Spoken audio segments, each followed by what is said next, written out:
What's going on, everybody? This is Nothing But Bangers, aka MBB, aka Bangers, aka I'm back with the first ever individual card review of a card that's currently out on this channel. So, the card that I'm going to be going over today is very controversial. It's very polarizing. The community has been split on it since the first day that Pokemon Pocket has been released. If you're trying to guess which card it is, well, my shirt right here might give you a little hint. It's red card. So let's get to the details on this card and figure out the pros, the cons, and maybe give you some ideas of whether or not you should ever think to even include this card in your deck. So just in case you're still new to the game, or maybe you forgot what red card did because you're just like, I stopped playing it, I never played it again after it gave my opponent Exodia. Wrong card game? Okay, anyways. So, red card says your opponent shuffles their hand into their deck and draws 3 cards. Now, this is currently the only form of trainer disruption that we have for the hand. And so it's a really unique position. But again, the community has been split on it since literally the first day of Pokemon Pocket. And literally, there was like a day. Actually, there were weeks where every day red card would pop up in discords that the focus was Pokemon Pocket. Literally, it was like always a thing. Now it's kind of died off a little bit. It's not an everyday thing. It still probably comes up almost every day. But again, I think that we should agree to split this card up into 2 different categories. One, if you're just playing on ladder, and 2, if you're playing in a tournament. So let's just kind of have a little bit of a separation there, which I don't know where those balloons just came from, by the way. That was really dope. I've never seen that before. But anyways, so basically, let's talk about the ladder part first, okay? So I'm going to highlight some cards and some situations where maybe red card is better in the ladder. So when you play in ladder, you don't know your opponent's deck. So it's impossible to know what cards they're playing in their deck unless, it's like obvious, like, hey, maybe they're playing Ralts, so they're probably playing Gardevoir, stuff like that. But it's impossible to know whether you or your opponent are playing red card from like either point of view. So you can't really intimidate somebody in a game in ladder by like having red card just in your deck. You actually have to play the red card and take the risk of whether or not it gives your opponent a better hand or a worse hand. Now, one of the things that I like to look at when I play red card on ladder is, has my opponent used their professor's research? Because if they've used their professor's research, well, then that tells me that they have one less card that's going to draw them additional cards to fix their hand. And if they use both professor researches very early in the game and they still have 4 or 5 cards in their hand, I really don't mind ripping a red card to just slim their hand down and basically say, hey, you have no more draw power in your deck. You maybe have Pokeballs, but if you're trying to evolve, this might slow you down more than if I just let you continue to accumulate cards in your hand. In the ladder, you may come across people playing cards like Caterpie. When you see Caterpie being played against you, it's going to search for a random grass type Pokemon, put it in your hand.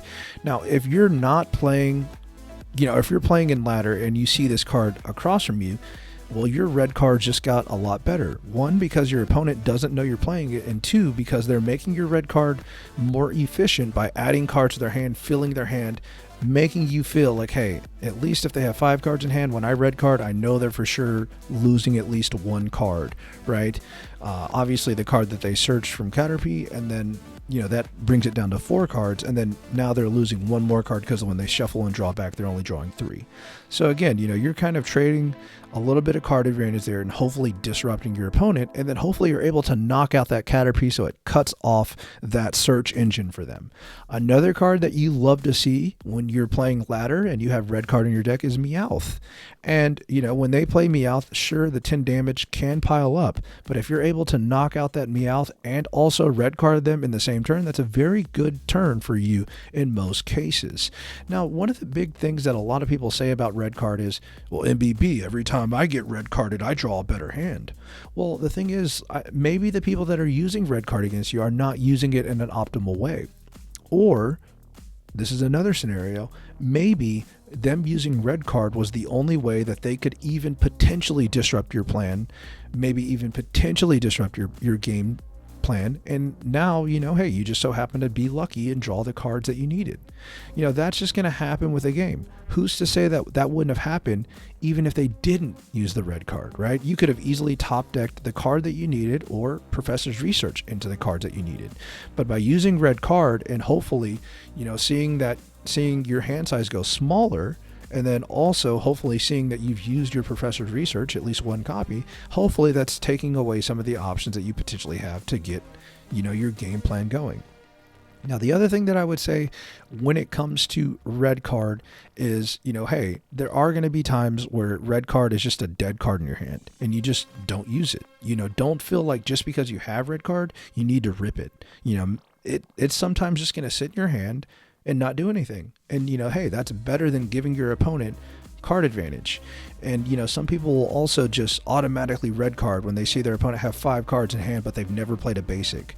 You have to also be willing to entertain the fact that maybe your opponent's hand is already bad. Even though they have 5 cards in hand, maybe they're just all bricks.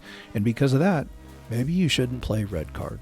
Now, let's talk about red card in the tournament scene, which is where it gets a lot of value. If you haven't seen any of my content regarding tournaments, I highly recommend that you check it out because I do tend to highlight the best decks in terms of performance as well as some of their individual card choices.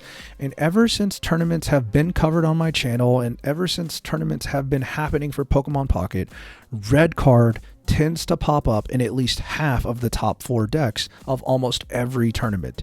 It's a card that if you join a tournament, you can pretty much expect to see it. Now, tournaments are a little bit different because in a tournament, for example, I'm going to see what deck you're playing. So in other words, when I pair up with Drake, round 1 of the tournament, I'm going to have the advantage of seeing his entire deck list and he's going to see mine. Now, when I see red card, that immediately is going to change some of the things in my strategy. So let's talk about those first. In tournaments, when I see red card in my opponent's deck list, I'm immediately trying to make it one of the worst cards in their hand and in their entire deck. How do I do that? I try to keep my hand size down to 3 cards or less. So that way, if they red card me, they're strictly gambling on whether or not it's giving me a good hand or, making my hand better. Okay? The other thing that I like to think about with red card is red card can be a little bit of an intimidation factor. It can make your opponent play with low cards in hand and basically make it to where some people just say, I'm going to empty my hand and just play, with 1 card in my hand. I think that that's probably a good thing because if you're playing out your entire hand, then maybe you're using trainers faster than when you could get better value out of them, right? Maybe you're putting extra bench Pokemon down on your bench that are going to be able to be used to my advantage as the opponent with cards like Sabrina, with maybe cards like Pidgeot, maybe with cards like Victory Bell. So again, red card's presence stretches more in tournament gameplay than it does with ladder because of that intimidation factor, because of how it can manipulate your opponent. Now, the other thing I would say about red card is that I do think that red card punishes players that are greedy the most, right? Like if players are starting the game, right? You start your game and you play Professor's Research, even though you already have an active Pokemon and a bench Pokemon, you already have the setup. You don't need to draw more cards. But now you play your Professor's Research, you go up to 5 cards in hand. Well, guess what? Now my red card just got better because it's going to slim your hand down. It's potentially taking away evolution Pokemon, and you have 1 less Professor's Research in your deck that you can draw. So you have less deck thinning now and less cards in hand just because you maybe played a little bit greedy with that Professor's Research when it couldn't really help you, right? You already have the bench Pokemon and the active Pokemon that you need, right? You're not in danger of being donked. So I do think that red card does punish players that are a little bit greedier than maybe a player that would conserve that Professor's Research and say, hey, I'm going to wait till my second turn to play this research because 1, I don't want to make their red card better, and 2, what if I actually, I can't really do anything with the cards that I draw with research, so I'm just clogging my hand, right? So again, I do think that against good players, red card is kind of like, it's just an intimidation factor. I don't think it's really doing too much when it's good player versus good player. But when it's good player versus greedy player, or good player versus greedy deck lists with like Meowths and Caterpies, I do think red card can really punish those players. And not to mention stage 2 decks. If you're playing a stage 2 deck and you see red card, you're 100% aware of that and trying to make sure that, hey, I don't want to make red card look good when I have that stage 2 in my hand, right? When I'm ready to drop it. So you're always kind of aware of that as well. All right, so now you're asking, well, MBB, I might play a deck, and I play against a deck, and guess what? I look at this deck, and let's see if we can pull up a deck list here. Let's see if this deck has it. Okay, yeah, they have red card, but let's just assume for 1 second that we play against a deck that doesn't have red card. So a deck like this, right? So this is the top 4 deck. 3 out of the 4 decks in this tournament brought red card, but this is the one deck that didn't. If I see this deck in my matchup, I'm 100% gonna Pokeball Professor's Research turn 1, like no problem, because guess what? They have no way to punish my hand. And because of that, I can just be as greedy as I want. My Meowth, it's 10 times better in this matchup. My Caterpie, it's 10 times better in this matchup. I can just stack my hand, accumulate resources, and know that my opponent can't punish me. And so that intimidation factor, along with the, way to basically curve against, or at least fight back against cards that just kind of become greed cards, red card does a really good job of that. And my strategy does change when I play against people that have red card versus people that don't. So overall, I do think that there's a big difference in ladder and tournament, and I do think that you have to learn how to play red card. And even if you know all these things, guess what? Red card may not be for you. All right, and that's the last part that I want to talk about in this video. In my opinion, I do think that not every deck should play red card. I do think that there are some times where you want to focus on your deck strategy and you want to maximize your deck strategy, whether it's Potion, X-Speed, Lieutenant Surge in this example, or maybe another Sabrina. But I think that some decks, you're better off focusing on your own strategy and saying, hey, you can be a Greed Lord all you want. I don't need to intimidate you with red card, because guess what?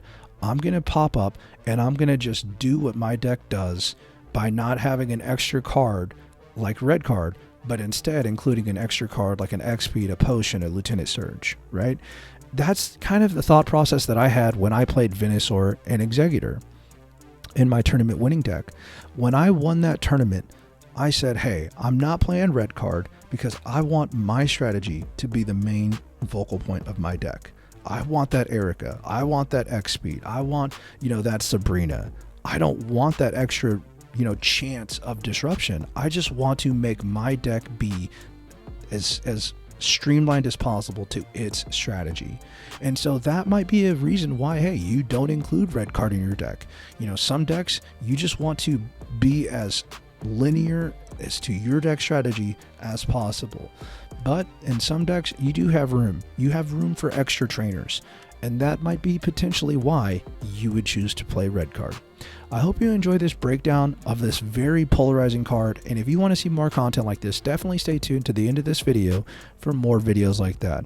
And again, thank you for taking time out of your day for me to be background noise, or maybe you learned something about a card that's very polarizing in the game. Until next time, peace.